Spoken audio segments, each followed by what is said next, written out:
ሰላም ጤና ይስጥልኝ እንዴት ናችሁ? እንግዲህ ዛሬም ሁለት አዳዲስ ክስተቶች ተከስተዋል። እንግዲህ ካሌብና ቢኒ ሩታ ጋር ሄደዋል። አብርሃም የደበቀሽ ነገር አለ የምንነግርሽ ጉዳይ አለ ብለዋታል። በሌላ በኩል ደግሞ ደስታ ለአብርሃምና ለሄርሜላ የፖሊስ መጥሪያ አምጥቶላቸዋል። እንግዲህ ሁለቱንም ሀሳቦች ዘርዘር ባለ ሁኔታ እናያቸዋለን ማለት ነው። እንግዲህ ወደ መጀመሪያው ሀሳባችን ስንሄድ ካሌብና ቢኒ ዛሬ ሩታ ጋር ሄደው ነበር። የሄዱበት ምክንያት ደግሞ ለሩታ የሚጠቅም እንዲሁም ማንም ሰው የማይጠብቀው አስደንጋጭ የሆነ መረጃ ይዘናል ብለው ነው የሄዱት ማለት ነው። እንግዲህ ካሌብና ቢኒ ሩታ ጓደኛችን ነች፣ እኛ በእሷ አንደራደርም፣ እሷ ደስተኛ ስትሆን አብርሃምና በዙሪያው ያሉ ሰዎች የእሷን ደስታ ለማጥፋት የማይፈነቅሉት ድንጋይ የለም ብለውናል ማለት ነው። በተጨማሪም እንግዲህ አብርሃም መጥፎ ሀሳብ እንዲያስብ የሚያደርጉት በዙሪያው ያሉ ሰዎች ናቸው ብለዋል። ማለት እነ ሄርሜላ ማለት ነው። እነ ሄርሜላ በዙሪያው ስላሉ መጥፎ ሀሳብ ሁሌ እንዲያስብ እያደረጉት ነው፣ ወደ እነሱ ሀሳብ እየሳቡት ነው ብለዋል። እነሱም አብርሃም አሁን ያሰበው ሀሳብ ሕፃን ልጅ እንኳን ሊያስበው የማይችለው ሀሳብ ነው። ይህንን ደግሞ እንዲያስብ ያደረጉት የታወቀ ነው፣ እነ ሄርሜላ ናቸው። ስለዚህ ሄደን ለሩታ ሁሉንም ነገር እንነግራታለን ብለዋል ማለት ነው። ከዛም እንግዲህ ሩታ ጋር ገብተው ልንነግርሽ የመጣ ነው ጉዳይ አለ ብለዋታል። እሷም እንግዲህ ከዚህ በኋላ መጠንቀቅ እንዳለባት፣ በጣም መንቃት እንዳለባት፣ ከምን ጊዜውም በላይ ነቅታ ሁሉንም ነገር መከታተል እንዳለባት ነግረዋታል ማለት ነው። የነገሯት ጉዳይ ትንሽ አስደንጋጭ ነው። አብርሃም ልጇን ይዞ ወደ ውጭ ሀገር ለመሄድ ፕሮሰስ እንደጀመረ ነግረዋታል ማለት ነው። እንግዲህ ይሄ ጉዳይ አይደለም ለሩታ ለሁሉም ሰው በጣም የሚያስደነግጥ ነገር ነው። ምክንያቱም ማንም አይጠብቀውም። በዛ ላይ ይሄ ሀሳብ አብርሃም ያስበዋል ተብሎ ራሱ የሚጠበቅ አይደለም። ምክንያቱም ልጁ እናቱ ጋር ነው ማደግ ያለበት። ከእናቱ ነጥሎ ወስዶ ምን ሊያደርገው እንደሚሆን አይታወቅም። እንግዲህ በስርዓት ያሳድገዋል አያሳድገውም የሚለው ነገር አይታወቅም። ነገር ግን አብርሃም ይህንን ነገር አስቦታል ብለዋታል። እንግዲህ ይህንን ነገር ስትሰማ ሩታም በጣም ተደናግጣ ነበረ።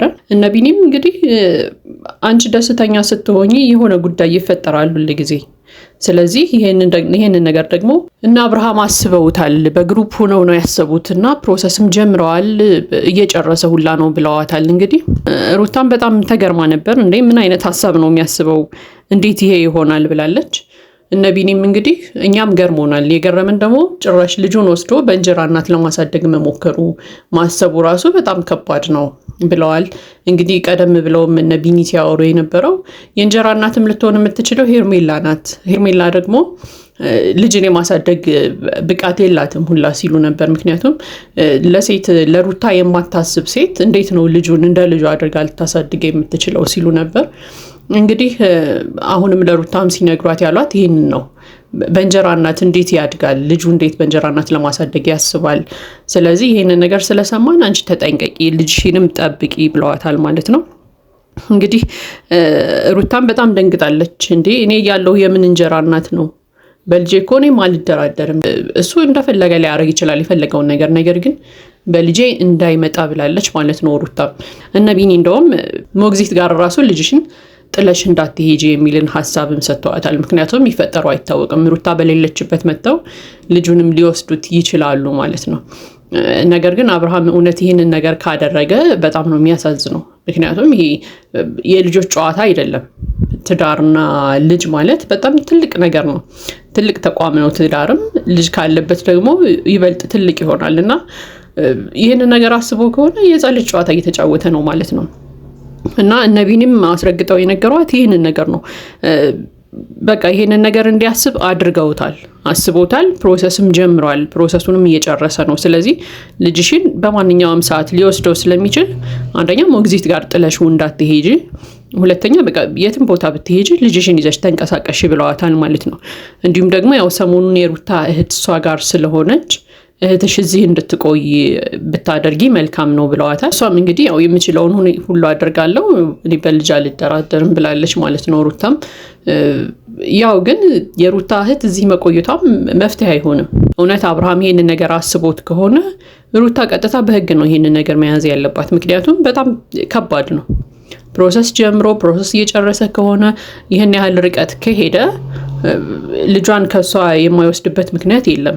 ምክንያቱም ይህን ሁሉ መንገድ ከሄደ ልጇን ከሷ ለመውሰድ በጣም ቀላል ነው።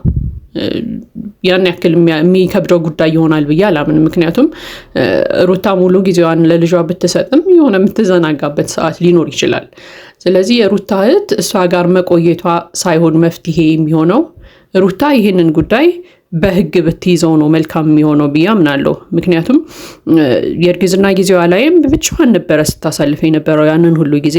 ከዛ ተሰቃይታ ወልዳ ደግሞ አሁን ልጇን ማጣት የለባትም ብዬ አምናለሁ እንደግል። ምክንያቱም የሴት ልጅ ትልቁ ጉዳቷ ይሄ ነው። በቃ ተሰቃይታ ያገኘችውን ልጅ እንደ ቀላል ነገር ንስት አድርጎ መውሰድ በጣም ነውርም ጭምር ነው እና እንደዚያ አይደረግም። እና አብርሃም ይህንን ነገር ያሰበበት ምክንያት ደግሞ ምንድን ነው?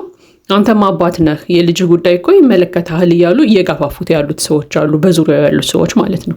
ስለዚህ እኔም የአባትነት ላድርግ ብሎ ነው ያሰበው። ግን ያው አባት ማለት ልጅን ወልዶ ዞር ማለት አይደለም። ከእናት እኩል ዋጋ መክፈል አለበት እሱም ልጄ ለማለት ማለት ነው። ስለዚህ ይህን ነገር አብርሃም የሚያደርግ ከሆነ ከባድ ነገር ይፈጠራል ብዬ አምናለሁ። እና እነ ቢኒም እንደው ምንድን ነው ያሏት፣ እኛ ዝም ብለን አይደለም የምናወራው፣ ይህን ነገር አብርሃም ሲያወራ ሲያከናውን ምናምን የቮይስ ማስረጃ ሁላ አለን ብለዋታል። የቮይስ ማስረጃ እጃቸው ላይ አለ። እና ሩታም እንግዲህ ያው እኔ በህይወት እያለሁኝ ልጄ በእንጀራ እናት አያድግም፣ ይህንን ሊያደርግ ካሰበ ደግሞ በጣም ድፍረት ነው ብላለች። እሷም እንግዲህ ከዚህም በተጨማሪ ትላንትና እና አሚሩ ሩታ ጋር መጥተው ለነቢኒ ያው ደስታ ብር ከፍሏቸዋል፣ ደስታ ልጅ አለው ምናምን የሚሉ ሀሳቦችን አንስተውላት ነበረ። እንግዲህ ያንን ነገር ማስተባብለዋል። እኛ ከደስታ ምንም አይነት ገንዘብ አልተቀበልንም፣ አንቺ ትበልጭብናለሽ፣ አንቺ ጓደኛችን ነሽ፣ ስለዚህ ለአንቺ የምናስበውን ነገር ነው የምናደርግልሽ ብለዋታል ማለት ነው። እንግዲህ በሌላ በኩል ደግሞ ደስታ ለአብርሃምና ለሄርሜላ የፖሊስ መጥሪያ አምጥቶላቸዋል። የፖሊስ መጥሪያ ያመጣበት ምክንያት ደግሞ ያስደበደባችሁኝ እናንተ ናችሁ ብሎ ነው። እነሱ እንዳስደበደቡትም መረጃ እንዳለው ተናግሯል። ስለዚህ የፖሊስ መጥሪያውን አምጥቶላቸዋል። እነሱም እንግዲህ መጥሪያውን አይተው በጣም ሲያሾፉበት ነበር። ለምን ስንተው አይገባም እንዴ? ምንድነው እኛን የምትከታተለን ብለውታል። ደስታም እንግዲህ አሁን ሳቁ ችግር የለውም፣ ኋላ ያው ፖሊስ ጣቢያ ስትሄዱ ያለውን ነገር ታያላችሁ ብሏቸዋል። አብርሃም እንግዲህ በጣም በንቀት ነበር ሲያወራው የነበረው። ችግር የለውም አንተ ባመጣኸው መጥሪያ ራስህን እንከሳሃለን ሁላ ብሎታል። እንደውም በስም ማጥፋት ሁላ እከሳሃለሁ፣ ስለዚህ ይህንን መጥሪያ ወስደህ ፖሊስ ጣቢያ ተሳስቼ ነው ይቅርታ ብለህ መልስ ሁላ ብሎ ሲያሾፍበት ነበር፣ ሲያላግጥበትም ነበረ። ያው እንግዲህ ሄርሜላም አብርሃም ጋር ነበረች፣ አብረው ነበር ሲያሾፉባቸው የነበሩት። ለማንኛውም መጥሪያውን ሰጥቶታል። ያው ችግር የለውም ፖሊስ ጣቢያ ሄጄ የምመልሰውን መልሳለሁ፣ ነገር ግን አንተን ደግሞ በስም ማጥፋት እከሳሃለሁ ብሎታል ማለት ነው። እንግዲህ ቀጣይ ደግሞ የሚፈጠረውን የምናየው ይሆናል። ለማንኛውም ለዛሬው ያለን ሀሳብ ይሄ ነው። ነገር ግን ያው አብርሃም በልጁ ላይ ባሰበው ጉዳይ ላይ ሩታ ትንሽ ጥንቃቄ እንድትወስድ ሀሳብ ለመስጠት እንወዳለን። ምክንያቱም ይሄ በጣም ከባድ ጉዳይ ስለሆነ የተጀመረው ነገር ማለት ነው፣ በህግም የሚያስጠይቅ ነው፣ ወንጀልም ስለሆነ። የዛሬው ሀሳባችን ይሄ ነው። ለዚህ ቻናል አዲስ ከሆናችሁ ሰብስክራይብ በማድረግ ቤተሰባችን እንድትሆኑ እንጠይቃለን። ላይክ በማድረግ እንድታበረታቱንም እንጠይቃለን። መልካም ቀን ይሁንላችሁ።